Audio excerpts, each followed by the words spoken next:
आज के लेक्चर में हम ऐसे लाइक्स एंड डिसलाइक्स जो कि जेम्स एगेट के द्वारा लिखा गया है, जो कि बी पार्ट 30 पेपर सेकंड में इंक्लूड है, उसको डिस्कस करेंगे। तो इस ऐसे को डिस्कस करने से पहले इसके जो ऑथर है जेम्स एगेट, उसकी ऑटोबायोग्राफी या फिर उसका इंट्रोडक्शन होना मतलब होना चाहिए हमें, तो उसका आज इंट्रोडक्शन हम पढ़ेंगे। तो James Evershed Agate was the full name of the essayist. तो जो इसके एसेस्ट है यानी जो लेखक ऑथर है इसके, उनका पूरा नाम था James Evershed Agate. He was born on September 9, 1877 as Pendleton, Lancashire, England. और उनका जो जन्म हुआ था वो सितंबर 9 को 1877 में, जगह का नाम है पेडल्टन, लैंकशायर, जो कि इंग्लैंड में है। He was educated at the Giggleswick and Manchester grammar school. और उनकी जो स्टार्टिंग की एजुकेशन हुई थी, उनकी जो पढ़ाई हुई थी, वो गिगल्सविग और मैनचेस्टर ग्रामर स्कूल है वहाँ पे हुई थी। Later he went to London to become a journalist. बाद में वो लंदन चले गए थे एक जर्नलिस्ट बनने के लिए, पत्रकार बनने के लिए। Working as a drama critic for several periodicals.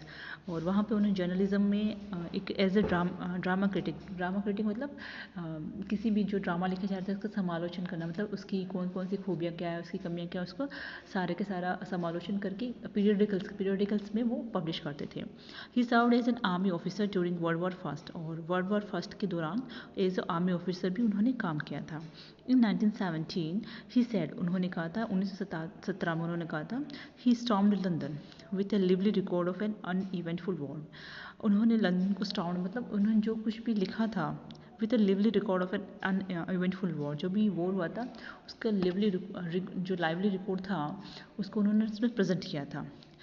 44 volumes of his drama, उनके जो ड्रामा के जो क्रिटिसिज्म था उसमें 44 वॉल्यूम्स आए थे, मतलब ड्रामा क्रिटिसिज्म का, फिल्म का रिव्यू का, एसेस का, नॉवेल्स का, और जितना भी उन्होंने सर्वे का वर्क किया था उसके 44 वॉल्यूम्स आए थे उनके काम के।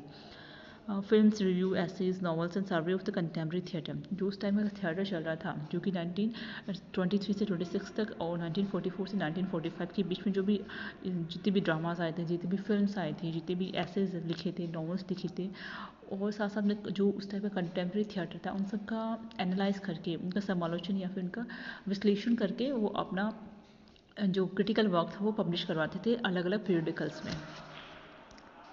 Agate contributed drama criticism to the London Sunday Times, which was a Sunday newspaper founded in 1822 by Henry White. और एगेट ने अपना जो ड्रामा क्रिटिसिज्म था, एक संडे न्यूज़पेपर था, जो ऐसा न्यूज़पेपर जो संडे को आता था, जिसका नाम था लंदन संडे टाइम्स, जो कि 1822 में हेनरी वाइट के द्वारा इस्टेब्लिश हुआ था। उसके अंदर वो अपना जो भी वर्क था वो ड्रामा क्रिटिसिज्म का वो उसमें पब्लिश करवाते थे। It was popularly non for its arts pages and journalism. और ये जो लंदन संडे टाइम्स जो न्यूज़पेपर था वो स्पेशली अपने आर्ट पेजेस और जर्नलिज्म के लिए बहुत ज़्यादा पॉपुलर था। He reviewed books for the Daily Expresses. और साथ साथ में जो डेली एक्सप्रेस है, जो कि एक न्यूज़पेपर था, उसमें जितनी भी बुक्स लिखी जा रही थी कंटेम्प्रेरी टाइम में, उसके समकालीन काल में, उनका बुक्स के रिव्यू लिखता था, मतलब उस बुक के बारे में उनको क्या फील होता था या फिर उस बुक में क्या विशेषताएँ हैं, क्या कमी है, उसके रिव्यू को वो उसमें पब्लिश करवाते थे। He was an essayist and diarist also. वो एसेस्ट भी थे, एसेस्ट मतलब निबंध लिखते थे और साथ साथ में डायरी भी मेंटेन करते थे। He is remember for his wit and lovable personality. उनको उनकी विट के लिए और साथ साथ में उनकी जो पर्सनैलिटी थी, उनका जो चरित्र था एक लवेबल इंसान के रूप में, उसके लिए उसको याद किया जाता है।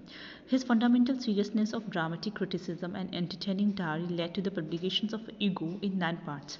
और उनका जो फंडामेंटल सीरियसनेस था ड्रामेटिक क्रिटिसिज्म में, साथ साथ में अपनी जो डायरी वो मेंटेन करते थे। और इसी चीज़ ने उनको जो ईगो, जो कि एक वर्क है जो 9 वॉल्यूम्स में या 9 पार्ट्स में आया था, उसको पब्लिश करने में उसका रोल था। It was written during 1935 to 1949।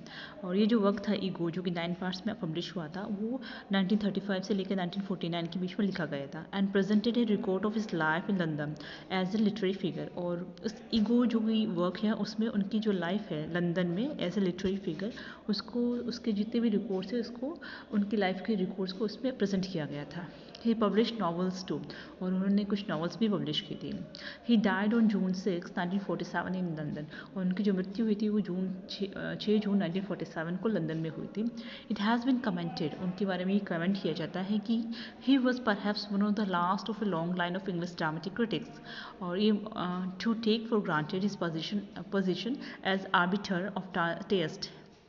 उनके बारे में ये कहा जाता है कि शायद वो जो इंग्लिश ड्रामेटिक क्रिटिक्स के जो लंबी लाइन थी उसके वो लास्ट पोजीशन पे थे, मतलब उस लाइन में वो अंतिम अवस्था, या फिर कह सकते हैं उस लाइन में अंतिम थे, मतलब उनके बाद में इंग्लिश ड्रामेटिक क्रिटिक तो कम हो गए थे, तो वो उनको अंत में माना जाता है। और वो अपनी जो भी पोजीशन थी मध्यस्थता की, उसको वो पसंद करते थे या वो बनाना चाहते थे उस चीज़ को।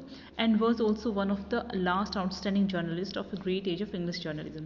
और साथ साथ में एक आउटस्टैंडिंग फिगर थे जर्नलिज्म का, पत्रकारिता में एक बहुत ही आउटस्टैंडिंग फिगर थी इंग्लिश जर्नलिज्म में उनकी एज के अंदर में।